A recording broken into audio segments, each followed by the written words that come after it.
Hello, Internet.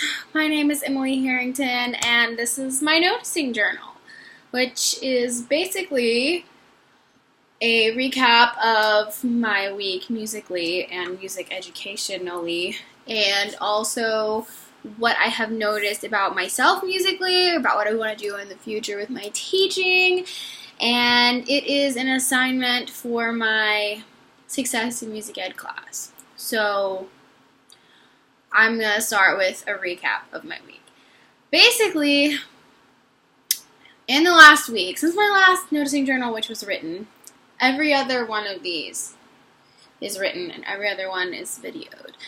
I have had a voice lesson, studio class, a recital class, and 2 choir rehearsals.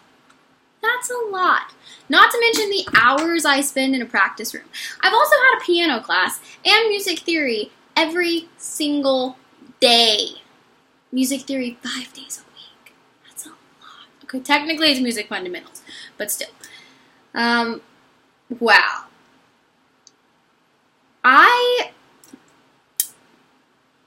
am still in shock, which is good and bad, about the things that I know and the things that I don't know. Mostly the things that I don't know. Because there is so much that I have absolutely no idea about. I got music today for voice. Do you see that? That is 24 Italian arias. 24! Okay, and no, I'm not singing all 24 of them. That would be ridiculous. I'm singing 2 of them. But it's Italian! I've never sung Italian in my entire life, okay? I never knew that I needed to sing Italian in my entire life, but I do. I really do, okay? And until I had my first voice lesson, I would never have thought about that. I wouldn't have. So, this is scary. And it's made me think a lot about my past music education. And that's also scary because it makes me think about everyone else's music education. And it's lacking severely. I loved my choir director. My choir director was awesome. Okay, he made me I loved every single second, almost every single second of show choir. I was in show choir for 4 years. And in high school show choir, I had an amazing choir director because he was fun. And I thought that's what made a choir director good. We had a good choir, but I did not enjoy every second of it because I'm not a dancer. And 8-hour dance rehearsals do not make sense to me.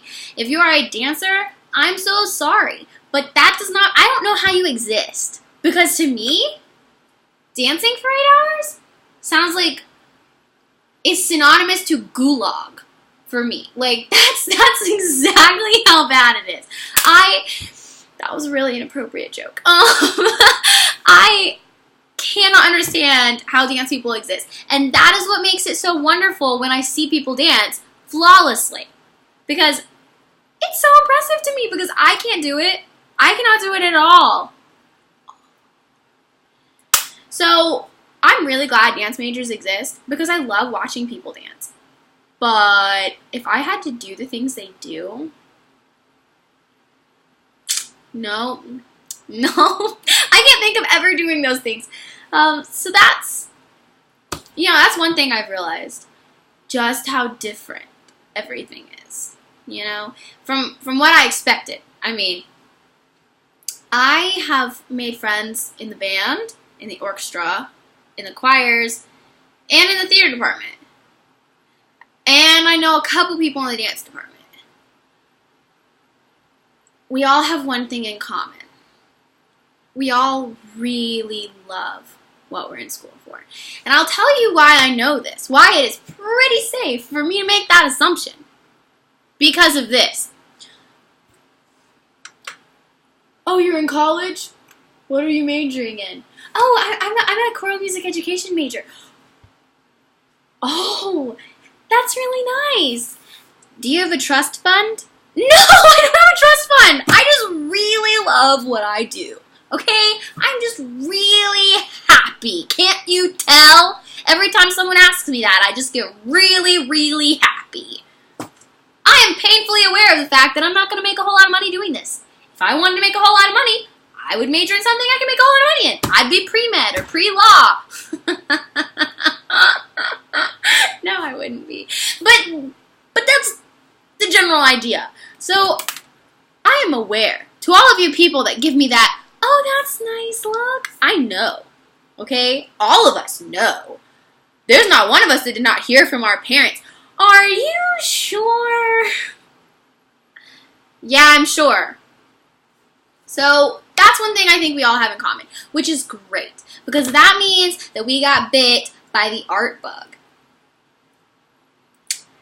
as I like to call it, which means we have had an experience in music or art or dance, something of that sort that has changed our lives, which is so cool. You know, I can't think about a math major having a math moment that just really changed their life. Maybe that happens. Maybe Pythagorean theorem hits people real hard in the feels, but I can't see that happening. My sister's a history major. I don't understand that either. I understand it a little better than math, but I don't really understand it. Because I don't see that being an emotional experience on the same level that what my various art friends or artistic musician performing friends have. And that's not to sound mean or judgy or anti other things, because those are all really necessary. But it's to say that what makes music so necessary, and what makes dance so necessary, and theater, and band and orchestra, and voice, and all of those things so necessary, is the fact that people get bitten by the art bug. Every single day, people turn on their televisions, and they see TV, and they think, oh, wow, those are famous people, and that must be really, really nice. But they don't think about the fact that that's what those people like doing. That's a job.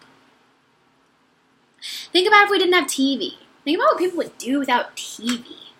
Think about what people would do without the radio or music.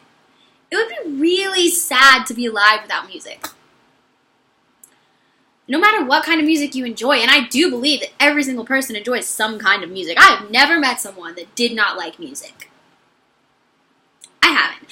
So until I do, I'm going to assume that everyone thinks music is pretty important, because without it, something would be missing. The same way with TV. I binge watch Netflix.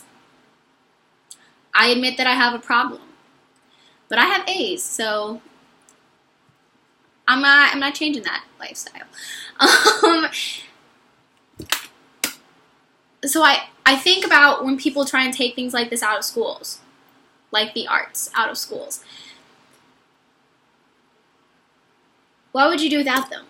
What would life be like if all we did was sat around and doing Pythagorean theorem every day? You'd have the 1% of people that have their emotional experience with Pythagorean theorem, and you'd have those historians like my sister that just get really, really into it, and you'd have computer engineers like my brother that think that that's way cool, and that just scares me.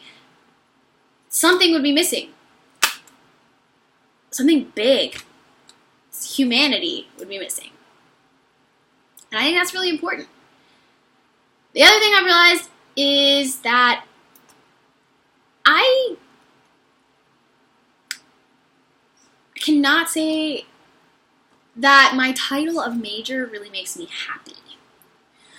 That's strange, but it doesn't. Choral music education. What does that say? I'm going to direct a choir.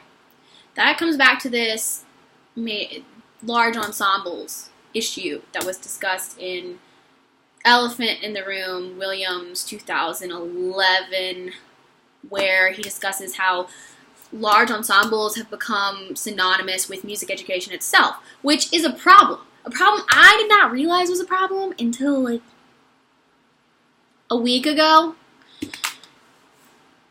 You can't teach music. You can't direct a choir, in my opinion, in my new opinion, without teaching music. So to say I'm a choir director at a high school, I'm going to immediately take what someone said, that someone saying that's what they do, and that's sad. Because my new goal is not to be a choir director. My new goal is to be a music educator, which means something different to me. I'm going to be both a choir director and hopefully a theory teacher and hopefully a fellow listener and hopefully a music appreciator and hopefully a music critic when it needs to be and always a music lover. And I'm going to try and get my students to feel the same way. That's my goal. I've also come to the realization that I thought I was done performing. I thought I was done. I thought I didn't want to do it anymore. I thought that I'd grown to dislike it because of what it had come to be for me. It became stale, almost, for me. I've done it for 10 years. Musical theater, which is a decade, which is a long time. And I've never been in a show that I hated. And I've never seen a show that I hated. There have been shows that are not my style, but I've never hated it. And I've never hated being a part of a performance. Except once. One time. And that ruined it for me. It really did. And I'm really sad that I lost that. But recently I've been listening to a lot of show tunes. Like a lot. Like an unhealthy amount of show tunes, if such a thing exists. And I miss it. I miss it so much. It's bad. I can't imagine going without it. I can imagine not being a music educator, but I cannot imagine not being in musical theater. Now, the argument to that is you get your music education degree and you do musical theater as a hobby. Heard that. But the kind of musical theater I want to do is not community theater, as fun as that is. I want to do Broadway style theater. Heck, I'd like to be on Broadway. That's a long shot. I get it. But someone told LeBron James it was a long shot. Someone told, I'm not going to use Kim Kardashian as an example because I don't know why she's famous. She's very pretty. Someone told Whitney Houston that it wasn't likely, although I'm sure as soon as she opened their mouth, I'm sure they changed their minds. But the point is that every famous person and every person that's made an impact in the sports world or the entertaining world or, the music world, the art world, has had a crazy idea or a crazy dream. So why not have a crazy dream? Yes, the odds are I'm going to be poor, but I'm going to be poor anyways if I'm a music educator. So I guess that's what I'm confused about right now. I guess I'm confused about whether I should be doing this or whether I should be doing musical theater. Which is weird, because I love it here. And I love what I'm learning. And I haven't had a truly bad day where I thought, oh my god, I hate this. So then the argument is, well, you're happy enough. Well, what is happy enough? What is good enough? Do I want to be mediocre? I know that I'd give my all for this, and I know that I love it. There's no doubt in my mind that I would love educating. But is it the right thing to pick? Is it the best thing that I love? Which is weird, but I do love both. Maybe I just love the idea of both. But that's where I'm at. It's kind of confusing. It's really scary. So, I'm confused. But I think we all are, as music majors, except maybe the transfer students, in this class anyways, about whether this is right, whether this is the path we should be on. At some point, all of us said, I would rather teach than perform. Well, why did we make that decision? And was it the right one? How many of us will switch back? How many of us will stay? How many performance majors will change their minds? I don't know. That's just what I've been thinking about this week. So, we'll check back in a week, I guess. See what's going on. Bye!